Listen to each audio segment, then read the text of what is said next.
Hello and welcome to Sonic Lab. I'm Gaz Williams and today we're going to be looking at the brand new Novation Launchpad Pro. This is the latest in Novation's very successful Launchpad range. The first one came out in 2009 and it was kind of an answer to the Akai APC range, but Novation chose for a very minimal and sort of stripped down approach. And they've kind of kept this form factor. It's obviously worked out for them, but they've expanded the functionality, hence the new Pro name.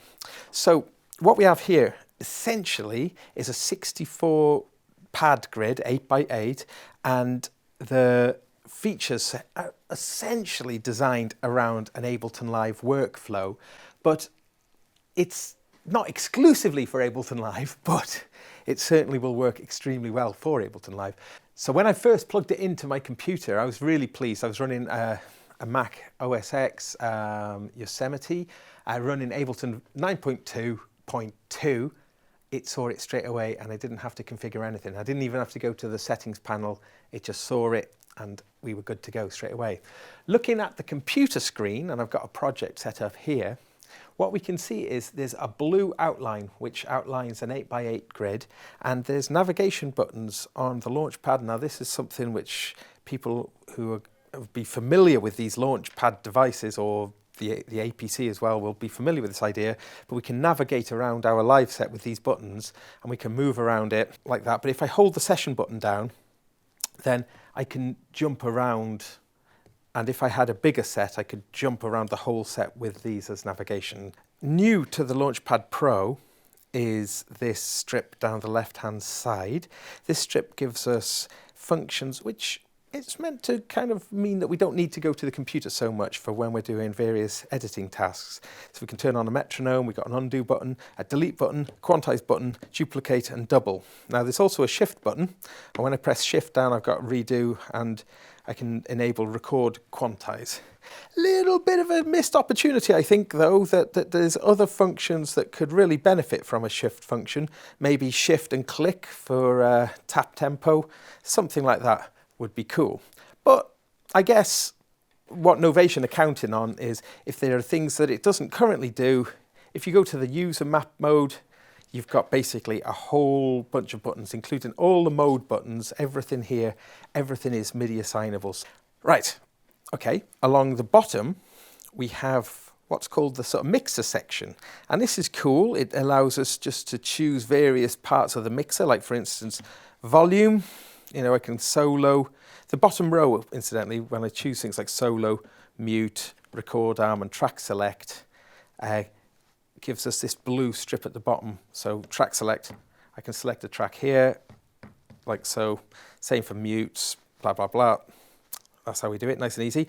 Volume, a little bit different in that we've got our faders. Now I'm going to cover these faders in more detail because there's this extra special functionality that's really lovely, where depending on the velocity, how hard you hit, you can make these faders move. Okay, but here's one thing that's quite nice. There's these momentary modes. So for instance, you know, if I want to make a quick adjustment, I can just, if I press and hold volume, make an adjustment, let go, it jumps back to the mode I was in. And that works pretty much for every feature on the mode selection. So pan, the two strips represent the center, but up for left, down for right, hit the two in the middle and it resets it.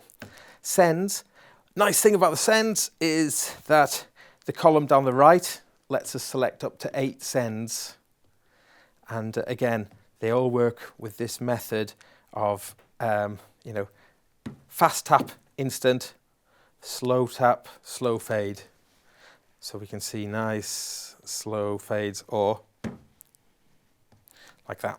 So, and then we got our stop clip. Down the right hand side, as we might expect, is our scene launch buttons. And then along the top, to the right of our navigation buttons that we've looked at, are our mode buttons, where we can jump between session mode, note mode, device mode and user. Now we'll look at those in a moment, but let's just finish our little physical tour. Well, actually, if we look around the back, we can see we've actually got on the Launchpad Pro a MIDI in and out as well as the ubiquitous USB. Now we've also got a power socket here and a power switch. I'm glad to see a power switch because I think that's a nice function if you want to turn it off to stop it blinking and annoying you. Now I should mention that the adapter isn't necessary when running because it will work off USB power, but if I take the power out, we'll see what happens. The LED lights dim slightly, but the good news is, totally running on USB power, the lights are surprisingly bright anyway.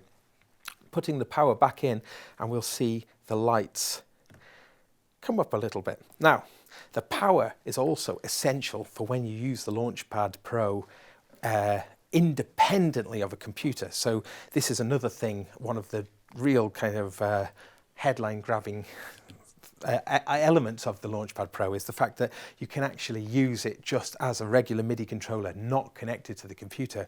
And we're going to do a demonstration a bit later just to demonstrate some of the cool functions that can do.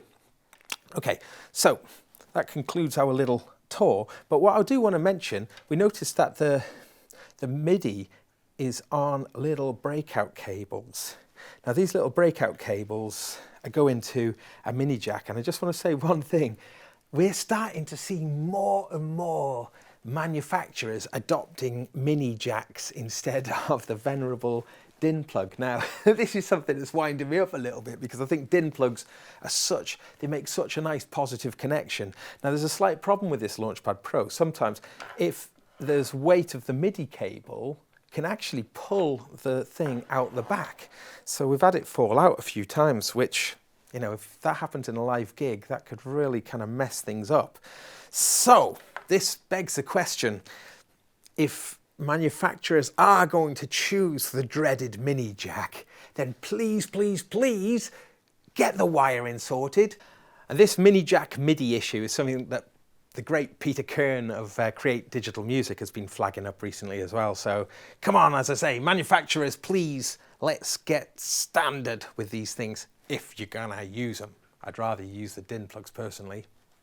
So, as I mentioned, the pads now are much nicer than they used to be, and they feel really good under your fingers, and they're very sensitive, and they're velocity sensitive, and they do pressure and aftertouch essentially, and it's pretty cool. It does actually do polyphonic aftertouch. Unfortunately, Ableton Live doesn't support polyphonic aftertouch yet, but when using it standalone, you can drive your synths if they respond to polyphonic aftertouch, which we do have a synth here and we'll demonstrate shortly, so hang on in there. Okay, but we'll look now. One of the advantages of being able to have velocity and stuff means that this surface does become a useful playing surface to play meaningful music on there. So if I arm a MIDI track here, and then I'm going to then go into note mode, and we can see the display changes to represent the musical notes. Now this is a chromatic only affair. And it's tuned in fourths.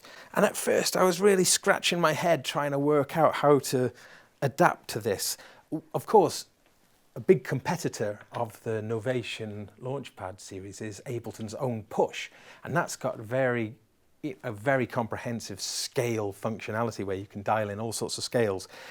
You might expect this is going to do the same. It doesn't. It just gives you chromatic notes. But Ableton Live, if you're using that, it does have a scale plugin that you can do, so you could make it map its own scales. But one of the neat things that Novation are doing with this product is they're actually releasing an open firmware and an API for developers to actually come up with their own alternate sort of operating systems, I guess, for it. So watch this space. I think we'll see some very interesting stuff being developed for it. However, let's come back to the screen, come back to the Launchpad, and our root note, in this case, is C, are in pink. The blue pads are the white notes of a keyboard, and the unlit ones would be the black notes. Now, we can move up in octaves with these buttons up here.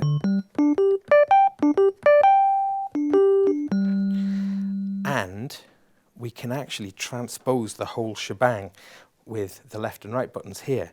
Now this is a little bit odd at first, because what we'll see is we'll see like a lilac pad which shows what key is currently in. So, you know, like for instance here now, you can transpose it. And it might be a bit confusing at first, but I guess you'll kind of eventually learn that if you want to be in a particular key, you'll know where to put the thing. So you'd count up C, C sharp, D, D sharp, E. So if I wanted to play in E, I would move the thing along until the lilac is on there. So it's slightly confusing because that isn't E now, that is E. But that's there to light up to tell us. I think you understand. Okay, so that's the note mode. However, if we were going to use like drum racks, for instance, I'm going to move on to the next track. So let's just arm our next track, and we can see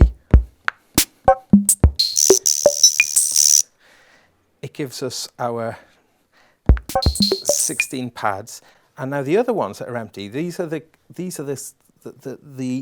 16 pads that are above. If we look at our drum, if we look on the screen, and we can see on this left column here, I can move up, and if I wanted to fill samples in, I could. Now this actually is quite interesting because it means you can create quite interesting layouts.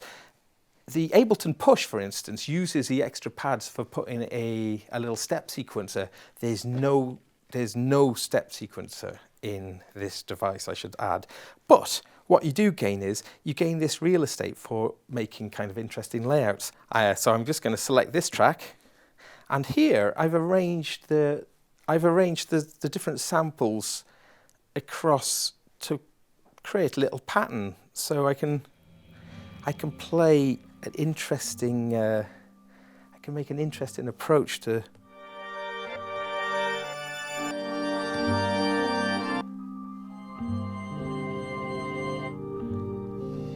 And these velocity sensitive pads.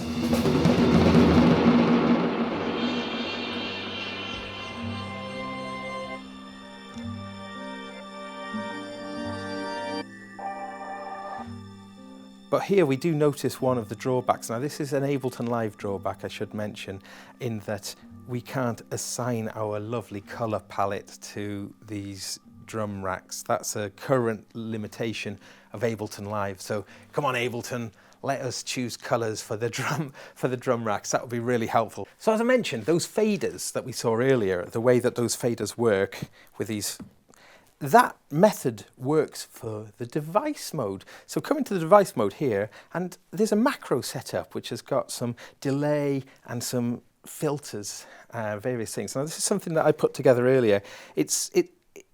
You can, with these buttons, you can move through all your devices that you've got on the selected track with these buttons here. So in this case, I've got a filter. I'm moving through to a delay, and these would all control the various ones. But it gets a bit confusing. So the best thing to do is to put your effects into a rack and create some macros, like I've done at the beginning of the chain. And I've assigned some.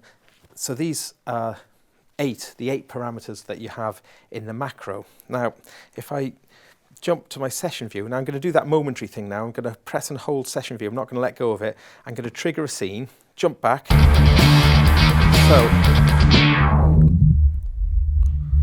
let's get some resonance, add some delay, soft coming in, the delay, off quickly, fade.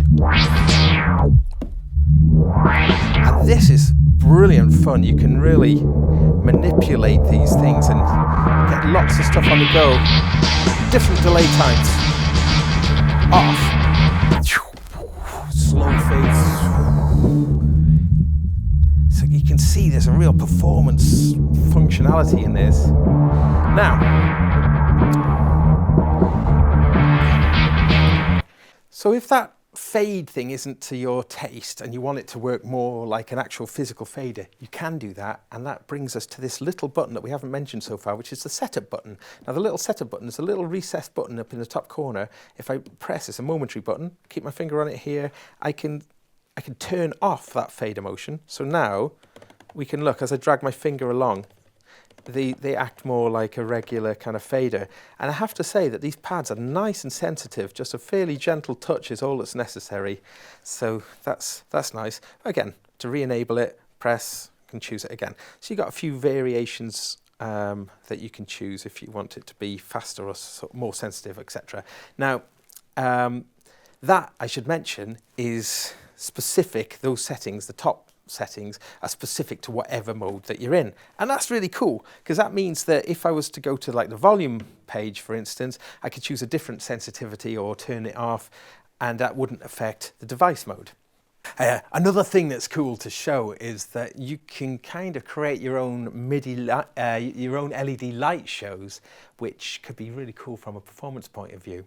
So if we go into user mode, we can, I can send the MIDI that I'm creating back in on itself, and I can get these rather nice patterns.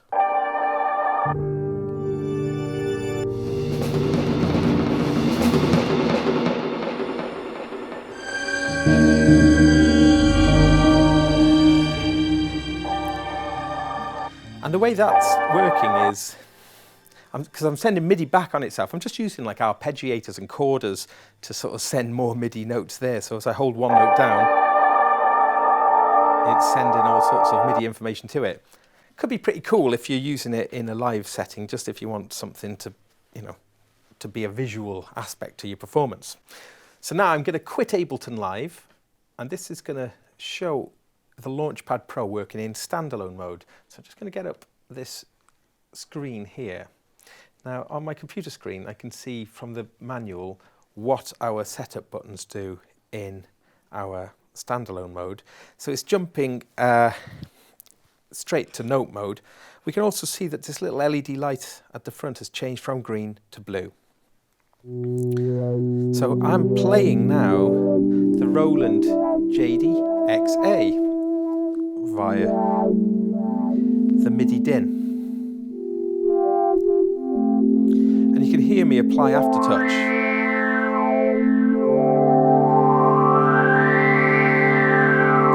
That's a very nice, controllable aftertouch.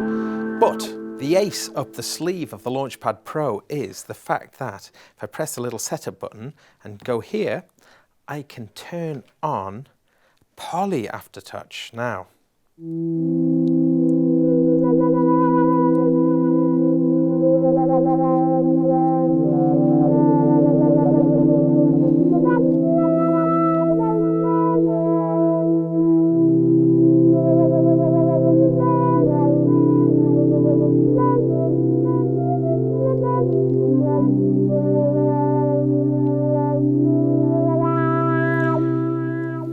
So, almost a little hidden feature of the JD-XA is the fact that it does actually respond to Polyphonic Aftertouch. It does only Aftertouch from the keyboard itself, but it will respond to Poly Aftertouch, so that's pretty cool.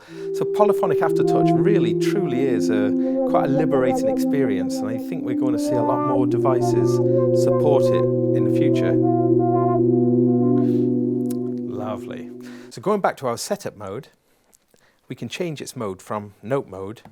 We can change it to drum mode, and we get this big drum scrolling, and we can see here, I mean, it's still just going to be playing MIDI notes, but we can move this up, and all the quadrants of 16 are all in these nice different colors. So if we had that attached to a drum machine or something, that would give us a nice little playing surface. In the setup mode, if we look at the screen here, we can see what else we can do. Here we can choose what our velocities are set to, the aftertouch threshold, the other modes. Oh yeah, so we have got like a fader mode as well that we can choose. Fader.